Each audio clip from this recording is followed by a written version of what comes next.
Brian Rabel, I'm the U.S. Attorney for the Northern District of Texas. Thank you for coming.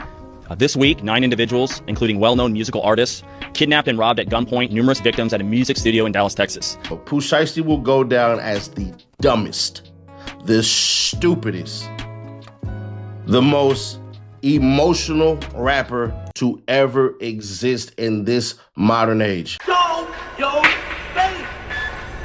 Show your face, please, with sugar on top.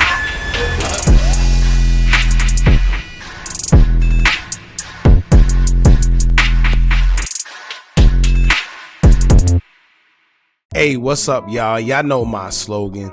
I don't know it all, but I know what I've been through. Now, before we get into this video, make sure you check us out on Patreon at www.patreon.com/Hookah Anonymous _. You guys been telling us to create one for the longest, so we recently created a community where we will upload videos that we can't share on YouTube due to their guidelines. We'll also be dropping the latest to there first, behind the scenes information that you wouldn't find anywhere else on our socials. So make sure you become a member, and after you do that, head over to our official Instagram page at Hookah Anonymous _ and follow us there. Now without further ado, let's get into what you guys came here to see. Now, this Gucci Mane and Pooh Shiesty situation is getting out of hand, and now it's looking like more details have dropped about what took place behind the scenes. And according to the feds, it's saying that Gucci Mane may have identified Pooh Shiesty in the robbery that took place when he would lose his watch and his wedding ring. Then now you have Wack 100 claiming that Pooh Shiesty and his father also are rats. Now let me tell y'all this, I don't know if we can believe anything that Wack 100 says, because he has been calling out numerous of people and have been called out numerous times for getting caught lying. And my thing is, once you get caught once lying about paperwork, anything you say about paperwork can't be credible. But we're going to get into the paperwork he posted and also get into the paperwork that claims Gucci Mane identified Pooh Shiesty in the robbery. Now before we do, let's backtrack real quick.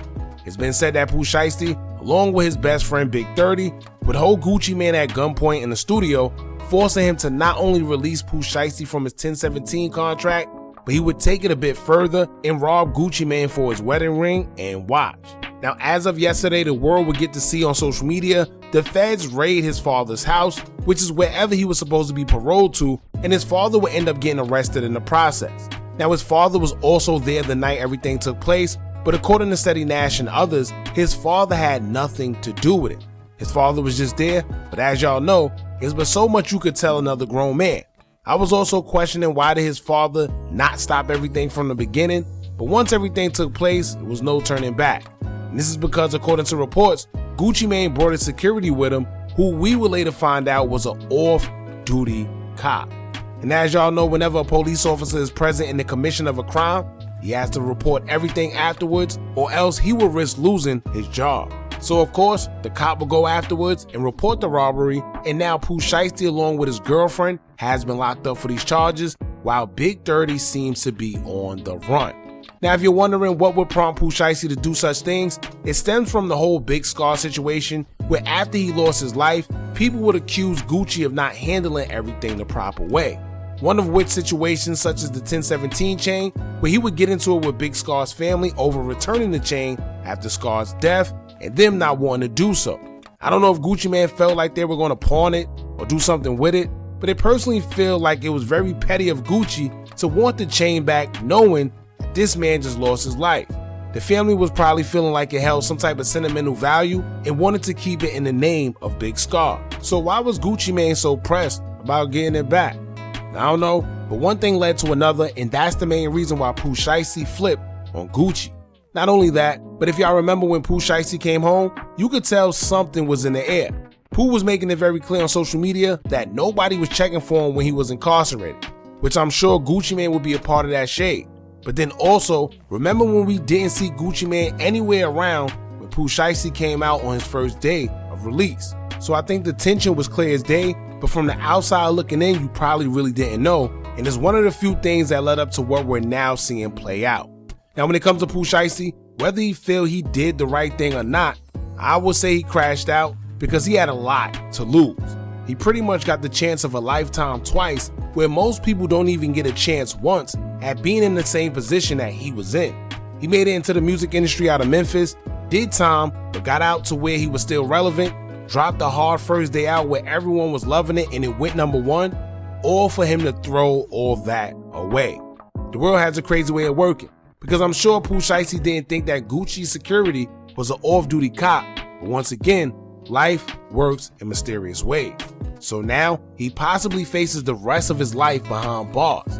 So we're going to get into all that in the paperwork that was recently released, where they saying Gucci Mane identified Pooh Shiesty, and the paperwork where Wack is claiming that Pooh Shiesty and his father are rats. So before we get into it, make sure you hit that thumbs up button, hype and like it so we can get it into the algorithm. And if you not subscribed to the platform already, make sure you do so now. Let's get into it. At the scene in Cordova, our crews have seen FBI and TBI agents going in and out of that house.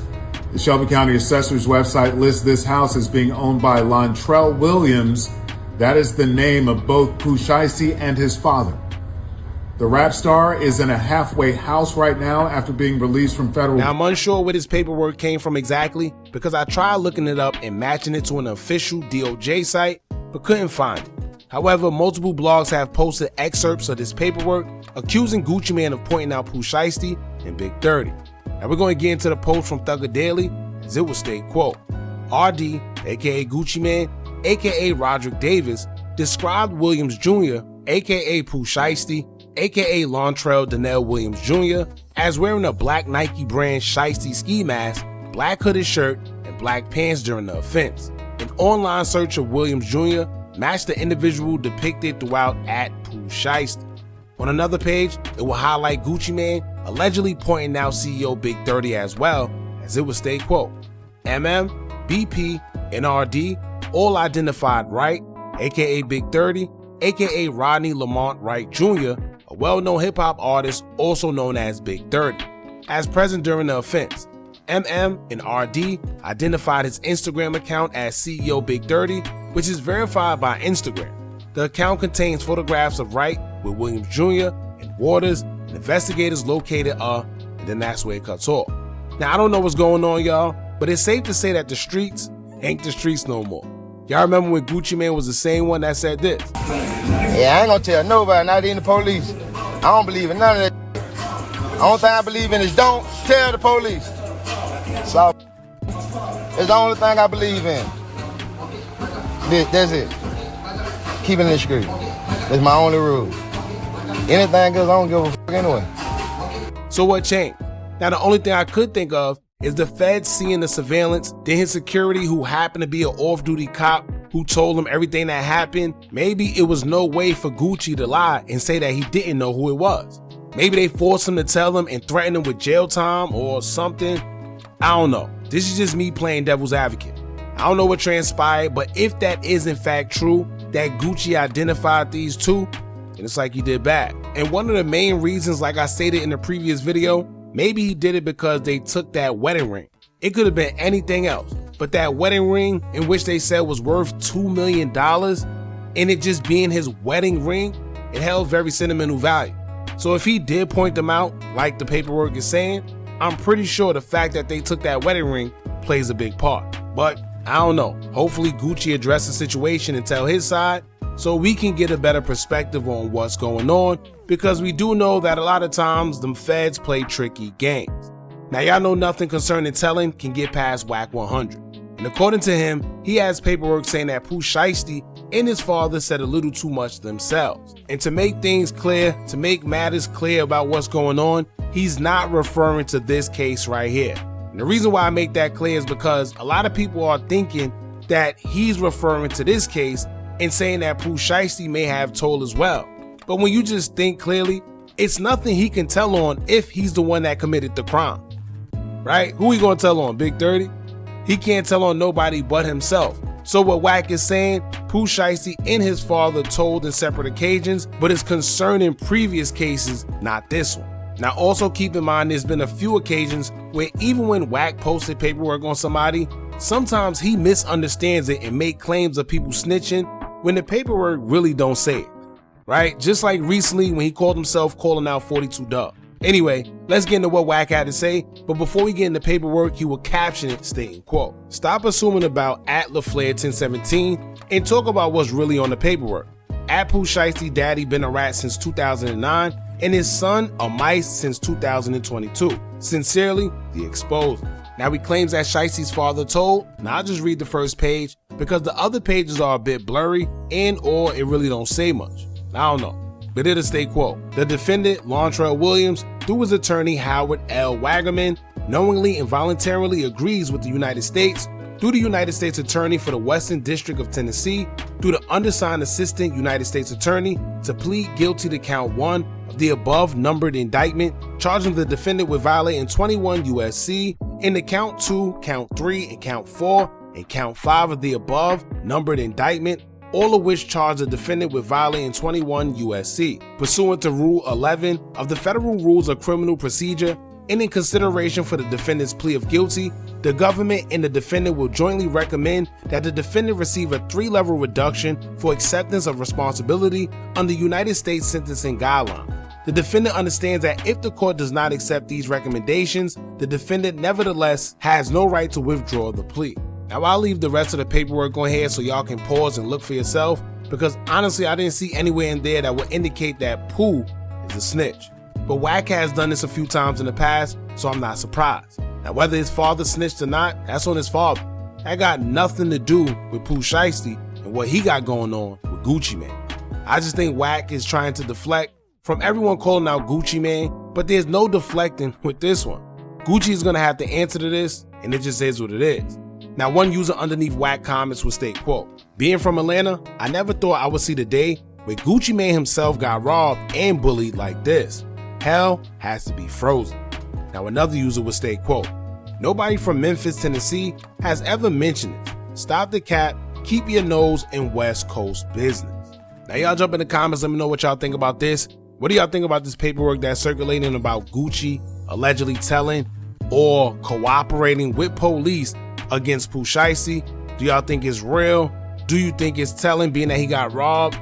Y'all let us know what y'all think in the comments, man. Don't forget to like, comment, share, and subscribe. Hit that bell so you're notified every time we drop new content. And remember, as long as you keep on watching, I'ma keep on dropping.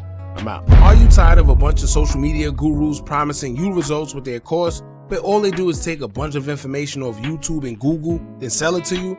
Well, look no further. Our YouTube Tips and Tricks Masterclass course comes equipped with SEO tips and tricks, along with methods we use to growth hack our YouTube channel. It also includes step-by-step ways to publish your video before uploading to guarantee a great SEO score, therefore your videos can rank and be shown to a bigger audience. Views and subscribers don't come by luck, and just how YouTube have an algorithm, you should have one as well that can guarantee you results. We doing websites and softwares we personally use to generate money creating Faces YouTube channels. If you also would like to skip the process and just buy other pre-built accounts, whether it's Instagram, YouTube, or Facebook, we also threw that in there for you too. We went through trial and error, so you don't have to. Click the link in the description or the comments and get started today.